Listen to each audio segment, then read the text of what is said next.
Daí, aqui eu fiz uma análise do livro de Filipenses, capítulo 1. Daí aqui eu só fiz uma análise, né, trazendo os versos. O que os versos estão querendo nos ensinar. Daí, vou terminar de colorir aqui. Terminar de colorir aqui. Que aí, nessa parte aqui, eu vou trazer as lições. O que a gente aprende com esse capítulo 1 de Filipenses. Certo? E aí nós vamos ver isso juntos. Porque o livro de Filipenses é lindo, né, gente? Aqui foi um momento que Paulo estava na prisão, né? E ele aqui traz essas mensagens para esse povo.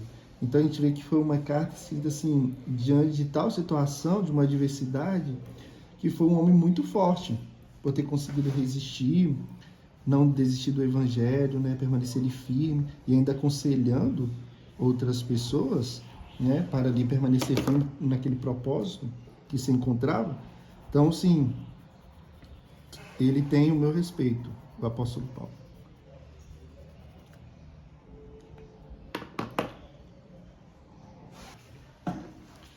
Gente, estou terminando aqui de escrever, para depois a gente comentar a respeito.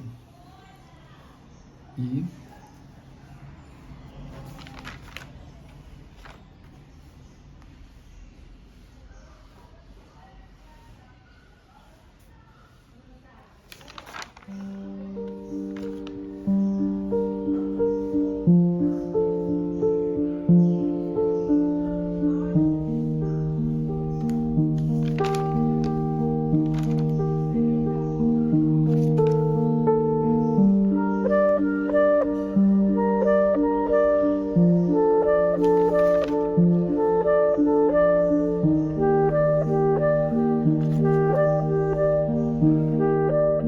nesse momento mais frágil, ele reconheceu que era necessário, fundamental, mandar ali uma carta para aqueles que estavam ali mais próximos dele, que ele estava ali ajudando ele, orando por ele. E eu acho isso muito bonito. Que mesmo ele, na sua adversidade, ele não perdeu a esperança de dias melhores, não perdeu a esperança de que aquilo tudo que ele estava tendo como a sua experiência na caminhada cristã, né, poderia trazer algum fruto, algo benéfico para a sua caminhada.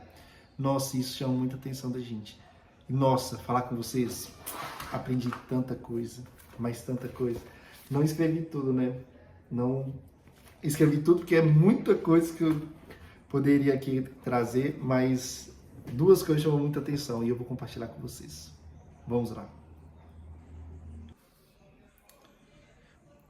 Vocês percebem que Paulo, ele começa suas cartas normalmente falando graça e paz? Já perceberam isso? Agora, vocês já pensaram, por que ele começa assim, graça e paz? O que isso nos traz de aprendizado? Vamos falar sobre isso agora. Aqui tem um verso muito bonito que ele fala assim, olha que bonito esse verso, ó. Aqui, ó. Porque para mim o viver é Cristo e o morrer é o quê? Lucro. Show esse verso, né? Ou seja, esse verso é o verso bíblico mais conhecido da Epístola de Filipenses. Paulo chegou em um nível de maturidade espiritual no qual ele apenas declarou isso, que viver para ele é Cristo e o morrer é lucro.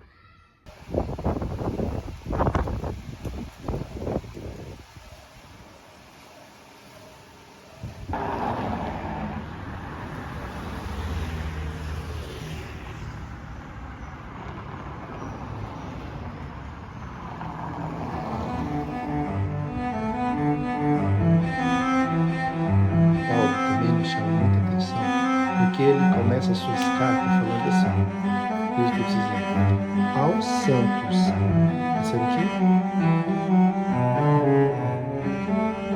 Aos santos em Cristo.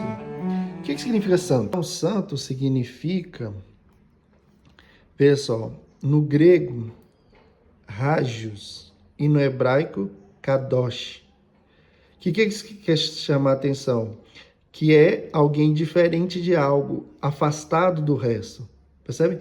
Então, ou seja, a todos aqueles que são cristãos, a todos aqueles que escolheram, que decidiram seguir os caminhos de Deus, entendeu? Seguir a lógica de Deus, no qual, no mundo, a gente aprende que assim, se você apanhou, você devolve com a mesma moeda, mas a paz de Deus é diferente, não é mesmo?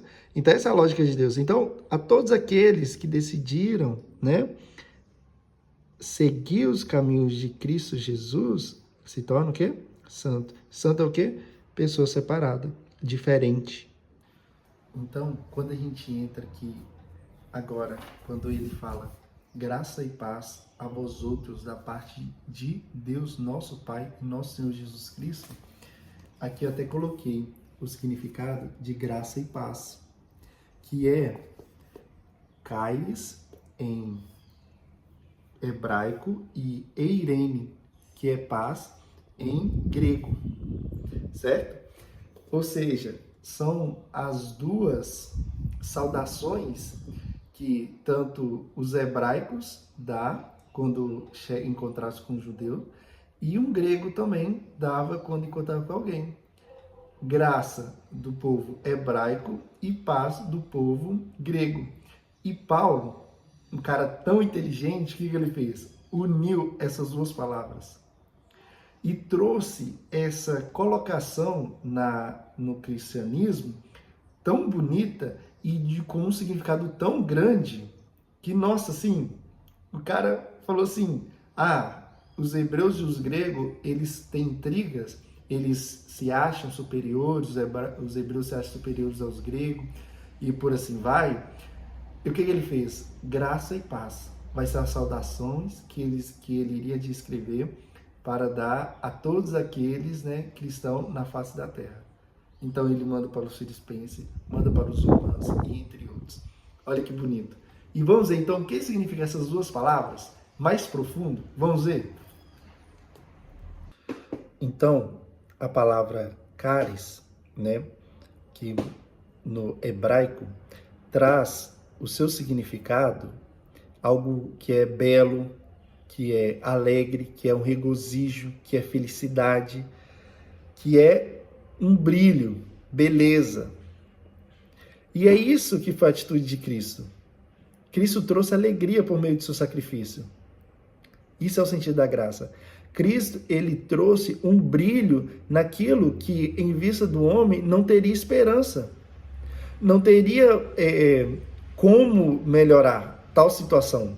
Mas Cristo, fazendo o plano da redenção, se entregando ali a tua vida por nós, o nosso lugar, ele trouxe graça, ele trouxe brilho, ele trouxe alegria, porque ele dá uma oportunidade para o homem escolher o seu destino futuro, para o homem escolher qual caminho ele quer seguir.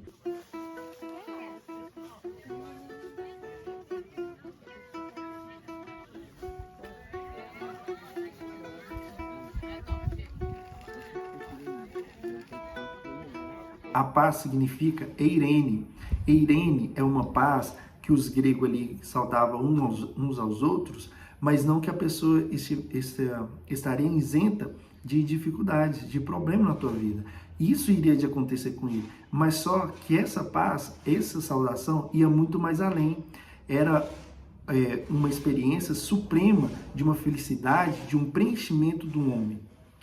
Ou seja, ela quer trazer para você essa paz, no qual você precisa estar em paz consigo, com o próximo e com Deus. Percebe? Essa é a verdadeira paz. Essa é a paz no qual significa nessa saudação que Paulo está concedendo. Nas suas cartas, ele fala, olha, a alegria vocês encontram em Jesus. Vocês precisam encontrar em Jesus. E essa paz você só encontra na reconciliação de você consigo, com o próximo e com Deus. Assim você vai ter alegria e vai estar em paz. Entende? Então veja a profundidade dessa saudação.